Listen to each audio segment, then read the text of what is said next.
Hola, buenas tardes. Vamos a seguir con nuestra pequeña guía de lectura sobre Ser y Tiempo. Y bueno, en las sesiones anteriores lo habíamos dejado en los 3 prejuicios, ¿no? Habíamos visto el prejuicio... Habíamos visto el prejuicio de la comprensión, ¿no? Apertura, comprensión. Los 3 prejuicios eran... Vaya, estoy yo ahí un poco... Bien, el primer prejuicio era el ser es el concepto más universal, ¿no? Y como tanto, al ser más universal...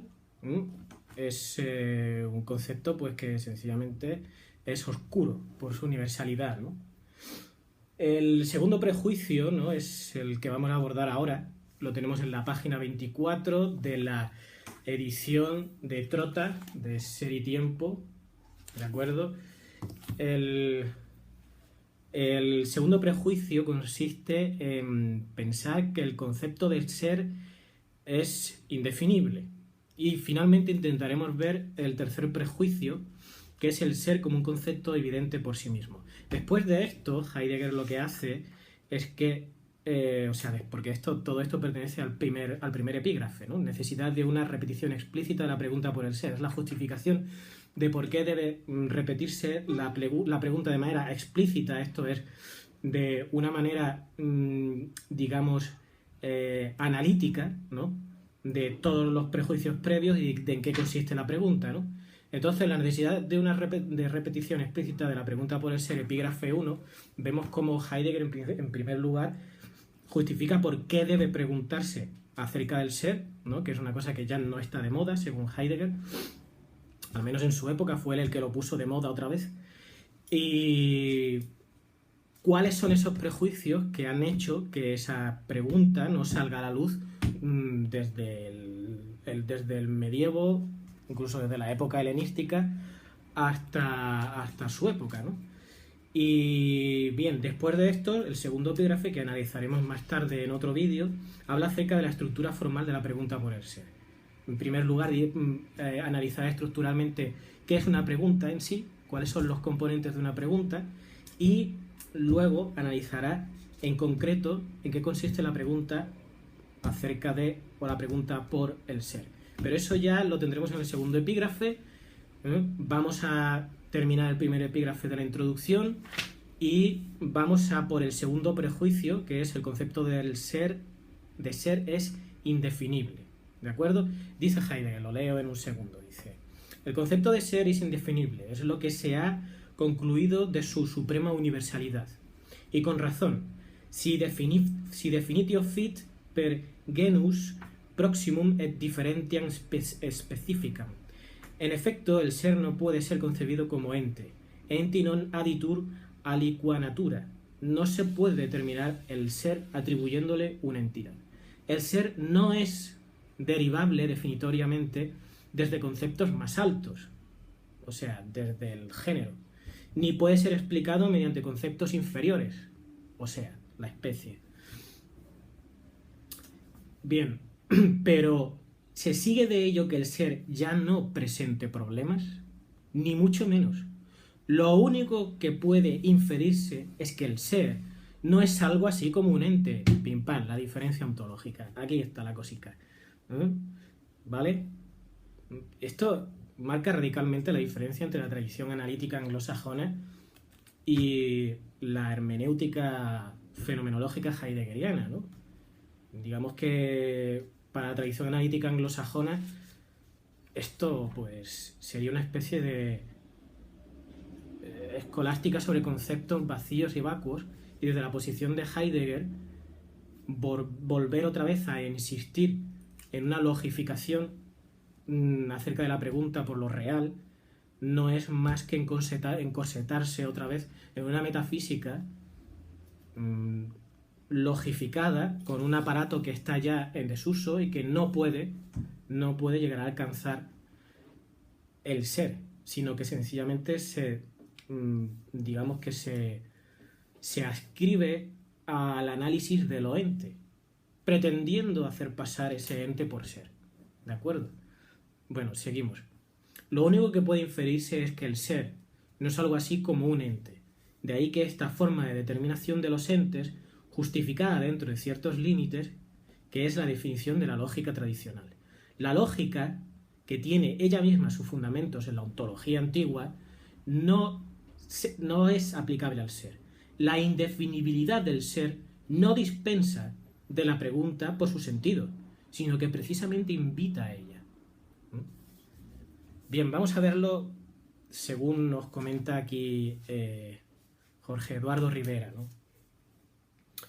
Es el quinto parágrafo en el que estamos, segundo prejuicio, la indefinibilidad del ser, ¿no? Entonces, ¿qué ocurre? Que de alguna manera toda definición es una delimitación, ¿no? Sin embargo, el ser no puede ser delimitado. Como hemos visto, el ser no puede ser delimitado ni desde géneros supremos, ni desde conceptos inferiores, o sea, especies, ¿no? Que es como en la lógica antigua, en las sumas, ¿no? Las sumas medievales, se estratifica y se estructura la realidad, ¿no? El ser humano estaría entre los ángeles, ¿no? Los seres dotados de razón pero inmateriales, y la animalidad, ¿no? Es una manera de definir aquí antropológicamente al ser humano, antropológica y ontológicamente. Pero sin embargo el ser no es así, el ser escapa a toda determinación quantitativa, a toda conceptualización por géneros y por especies, ¿no? Por lo tanto, no puede ser limitado conceptualmente con el lenguaje de la lógica, al menos de la lógica. Ya veremos si puede ser articulado de alguna manera aquello que se llama ser. Si el ser no es definible, tampoco es aclarable. Ahí está, ¿no? No se puede definir porque no se puede poner límites, por lo tanto no es posible aclaración ninguna. Entonces, no es definible por medio de un género próximo ni de una diferencia específica, ¿de acuerdo? Contraargumento que podemos dar aquí. Solo puede definirse que el ser no es un ente. O sea, se puede definir de un modo negativo, no que no sea aclarable. Claro que se puede aclarar. Lo que desde luego se puede decir del ser es que no es un ente, porque no puede ser conceptualizado en tanto que un ente. Nada puede decirse del ser recurriendo a conceptos quiritativos, ¿de acuerdo? ¿Qué significa esto de conceptos quiritativos? Quitativo es el quid, o sea, el que sea la cosa. Conceptos quiritativos son conceptos que determinan en concreto una cosa, ¿no? Del hecho del ser humano que sea racional, del hecho del ser humano que sea un bípedo implume. Todas esas notas que dan razón y definen el concepto de ser humano. Pues en este caso el ser no vale, ¿no? Porque ya hemos visto que es lo más universal, ¿de acuerdo? Está en todo, ¿no? Bien, vamos a ver. Explicar el ser mediante la determinación quitativa clásica de los entes, la definición lógica tradicional, no es posible, ya que la indefinibilidad del ser por medios clásicos invita, además, a la pregunta por el sentido, más que dispensarse de esa pregunta, como hemos visto antes. Me gustaría aclarar de la pregunta anterior, que tiene mucho que ver con esta, ¿no? Del prejuicio anterior, ¿no? Que en la que hablábamos del ser es lo más universal. Me gustaría aclarar un poco, ¿no? Cómo Heidegger piensa que, desde luego, Aristóteles encontró ahí una mina ontológica, ¿no? Que es, desde luego, la trascendentalidad del ser con respecto a los géneros, ¿no? Es transgenérico, ¿no? Pero cómo, sin embargo, esta trascendentalidad luego termina digamos, cogida, capturada por el dispositivo de la analogía de la sustancia, ¿no? Entonces, el problema consiste en que, de alguna manera, la sustancia remite analógicamente a aquello que es uno, ¿no? El ser, de alguna manera, queda, ¿cómo decirlo?, queda atrapado bajo la estructura de la sustancia, ¿no? Y entendido como unidad. El problema consiste en que el ser, al ser transgenérico, al fin y al cabo la sustancia es un género supremo. Y el ser es transgenérico. Y la sustancia es un género supremo, es todavía género. Lo que pasa es que es un género que utiliza la analogía de unidad. Y la unidad sí es transgenérica. Entonces lo que se está haciendo es equiparar dos trascendentales que son el ser y la unidad. Se puede decir que es del ser que es uno, ¿no? De ahí vendría el concepto que tenemos monoteísta de Dios, ¿no? En el cristianismo, ¿no? Bien, pero lo cierto es que digamos que la analogía de la sustancia solamente está hablando de la unidad. Y los accidentes son accidentes y tienen entidad, tienen algo, tienen quidquidad, siempre con respecto a la sustancia, no en sí mismo. Por lo tanto, el concepto de sustancia y el concepto de analogía no dan cuenta de la multiplicidad de los modos de acontecer del ser, no da cuenta de eso.